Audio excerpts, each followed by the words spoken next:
আপনি যদি এরকম ঘৃণিত পরিবেশ মানুষই হন, এই বেঁচে থাকার লাভ এসছে বলেন তো বিষ খেয়ে মেরে যাও মরে যাওয়া ভালো ছিল। ভালো মানুষ বলতো বাপের বেটা একটা ধরা যায় না, বিষ খেয়ে করছে।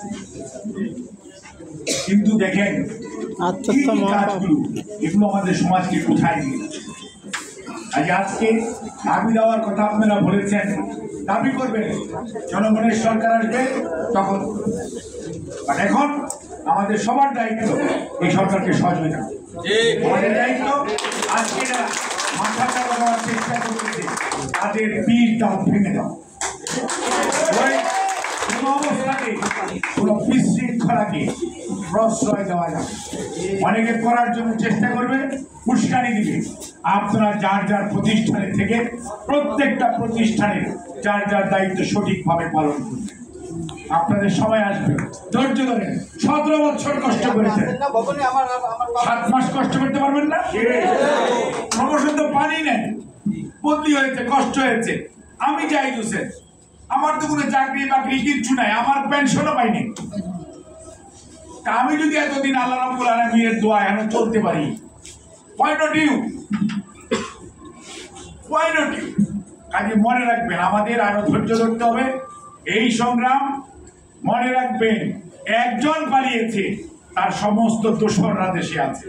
তাদের হাতে জনগণের সম্পদ লুণ্ঠিত টাকা আছে, তাদের হাতে বেআইনি আইনি অস্ত্র আছে প্রচুর।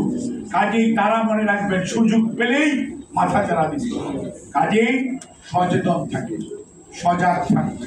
কোনো অবস্থাতেই কোনো অন্যায়কারীকে, কোনো দুর্বৃত্তকে, কোনো সুবিধাভোগীকে কোনো সুযোগ দেওয়া যাবে না। কাজেই আপনারা যে দাবি ড্রেস, সারা পৃথিবীর যে ড্রেস, নার্সের ড্রেস, এগুলি আমার দাবি করতে হবে কেন? এগুলো কারা করেছে?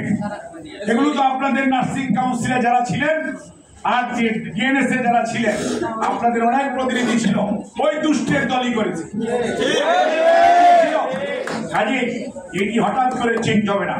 আপনাদের সাথে আলোচনা করেই যখন জনগণের সরকার আসবে ডেফিনেটলি হবে, নীতিমালা হবে, নীতিমালা বাস্তবায়ন হবে।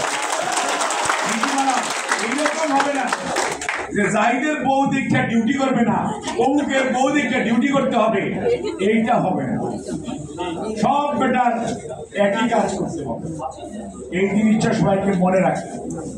এবং স্পেডকে স্পেড হয়ে যাবে, কোন অবস্থাতে দুর্বৃত্তপনা আপনারাও করতে, আর বিভাজনের রাজনীতি থেকে বেরিয়ে আসে, ঐক্যবদ্ধ থাকেন, কেউ আপনার ক্ষতি করতে পারবে না। বিভাজিত থাকবেন, আপনাদের ক্ষতি করার মানুষ চেষ্টা করবে, সুযোগ পাবে। আমি আপনাদেরকে অনুরোধ করব, আপনাদের মধ্যে কেউ কেউ ওই যে বললেন না নতুন নতুন কমিটি হবে, আমি তো